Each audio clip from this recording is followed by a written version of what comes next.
Denise Naylor here, founder of Cash Genie Global, bringing out the financial genius in you, and author of Make Sure You Get Cash. In this presentation, I want to share with you the key behaviors of people who succeed in assessments and tests. People who consistently achieve high marks in their studies at first attempt and go on to be offered the positions, jobs, and opportunities that they seek. And I'm also giving you the chance to read extracts from my new book, Make Sure You Get Cash. So if you're participating today, it's probably because you have an examination or test to sit. Or perhaps you have a piece of writing to complete to a deadline and possibly a word limit. Or maybe you have a job interview or appraisal coming up. I've been helping students with assessment problems for over 30 years, and I've had the opportunity to witness exactly what gets that pass and what doesn't. In my experience, there are 3 steps you need to take to a pass. Now, without my first step, you will be risking your success and your future. You will be making it hard for yourself to achieve success at all, and impossible to achieve success consistently. But with my first step, you will be able to focus on exactly what you need to find out, what you need to learn or relearn or do for success on the day. And my first step is prepare. It sounds obvious, doesn't it? But it might surprise you to hear that I believe most people are preparing for an out-of-date requirement. You see, would you agree with me that we're now in the information age? Examiners and interviewers assume that you know how to find the information you need, courtesy of Professor Google.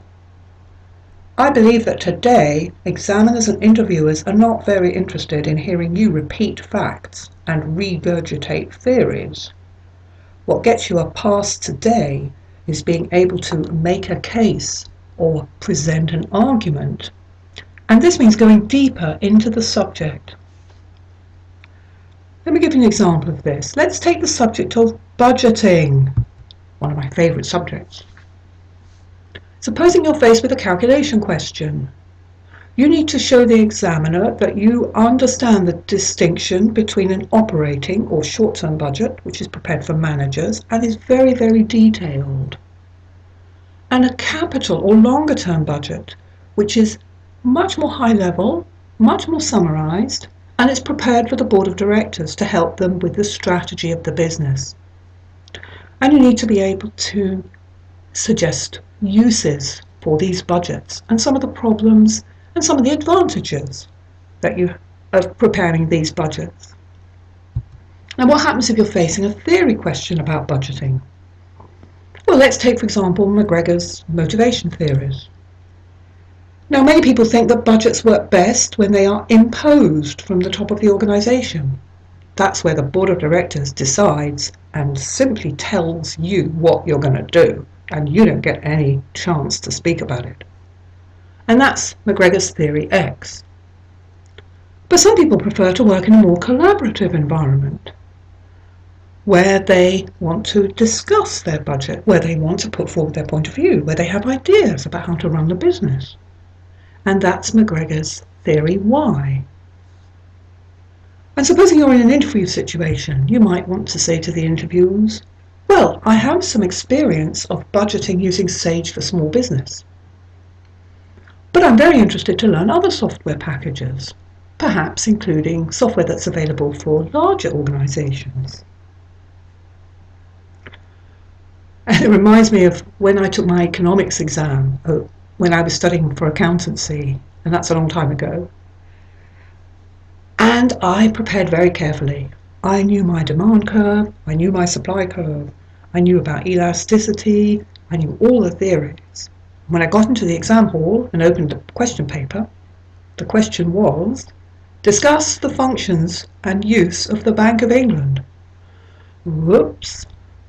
You see, I'd not really thought about economics at all as a subject. I just learned a few theories, and I got caught out. So today, you might want to write this down. Describe less, argue more.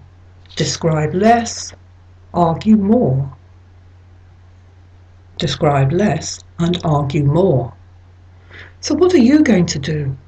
Are you a person who leaves preparation to the last minute, trusting to luck on the day?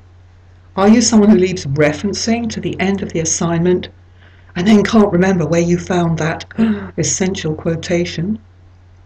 Or maybe you've decided to wing it in your interview and hope that there'll be somebody on the panel who went to the same school as you. Or are you someone who respects and values yourself and others? Someone who is willing to see the test as a challenge, yes, but manageable, and put in the time and effort needed to go more deeply into the subject? Are you the person who's prepared to discover both sides of the argument? Someone who takes time to think about the topic? The person who realizes that there may be more than one possible solution to the problem? You see, I believe that if you want success, you must prepare for it, and if you prepare for success, you will get it. And you might like to just make a note of this. Today you make an argument. Don't simply state a fact. For if you go much deeper, you'll make maximum impact. Today you make an argument. Don't simply state a fact. For if you go much deeper, you'll make maximum impact. Now, without my second step, you will never perform at your best on test day. In fact, scientists tell us that when this step happens, it will be a physical and mental impossibility for you to perform well, or even possibly to perform at all. But with this step, you will be calm, feeling in control on the day, with all your faculties at your disposal, able to avoid distractions and devote all your energy to the task in hand. And this step is panic. Have you ever heard the expression, my mind went blank? That's definitely the most common complaint I hear from students who fail assignments. Have you ever been in a situation where your mind went completely blank? You see, I believe that if you know how to deal with panic, you need never fail any assessment or assignment ever again. Would you like to know what I mean? Well, panic is another name for fear. And neuroscientists tell us that fear is a powerful emotion. When you feel it, your heart beats faster, releasing chemicals into your bloodstream and causing the thinking and memory part of your brain to shut down. Our ancestors developed fear to save them from being eaten by that tiger. It's a great survival mechanism when you need to run away. But in the test, guess what? You need your thinking and memory brain. So instead of finding yourself in a test trouble spot, here's what works. And you might want to write this down. Panic early, panic often. Panic early, panic often. Panic early, panic often. And get it out of your system. So what are you going to do? Are you the person who lets fear spoil the big day? Are you someone who blames and complains? Oh, it's all the fault of my flatmate who plays loud music all night long. I couldn't do any study. Or do you acknowledge that you are the only one who can control your own feelings? And when you feel upset, take a breath and press on with the test regardless, telling yourself, it's not a tiger coming to eat me.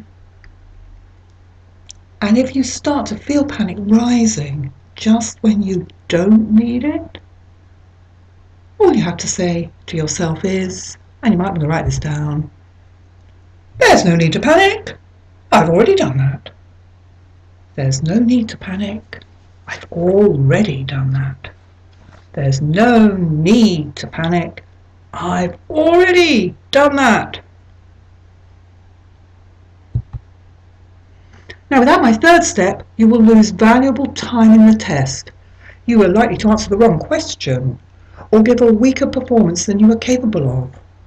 In fact, you may fail to do yourself justice despite all your preparation. But with my third step, you will be performing at peak level right away. You will be able to show your knowledge and skills. You will be the best you can be. And my third step is practice. I've been an accounting and finance teacher for more than 30 years. Accounting and finance are subjects dealing with information. And this information is largely visual. For example, we use spreadsheets, tables, formats, and models, not the fashion kind. Would you agree with me that it's easier to remember a visual than pages of writing? Have you heard anyone say a picture is worth 1,000 words? I'm a big fan of formats, tables, and models. I use this in my books, in my lectures, and in coaching, because I believe that memorizing and reproducing formats will get you into the answer very quickly. Have you ever learned to play a musical instrument? Or perhaps you know somebody who has. Scales. Do, re, mi, do, re, mi, do, re, mi. Day after day. Earplugs for everyone else in the family, except when it's Denise, of course. But would you agree with me, once you've got it, you're never going to forget it? Students tell me time and time again that it's when they repeat, rework, and revise the same examples that the topic sinks in. What's your style? Are you somebody who's simply too lazy to practice? Or are you willing to try and try and try again? Over the years, I've seen people who practice and practice and practice gain confidence, speed, and mastery. So you might want to write this down. Practice before you need to makes it easy when you have to. Practice before you need to makes it easy when you have to.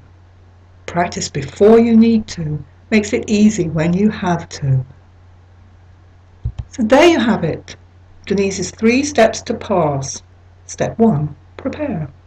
Step 2, panic, but not on the day. Step 3, practice. Thanks for being on this call. I wish you great success in all your tests. If you just look at the screen, you'll see that you can click and download some extracts from my book. Make sure you get cash.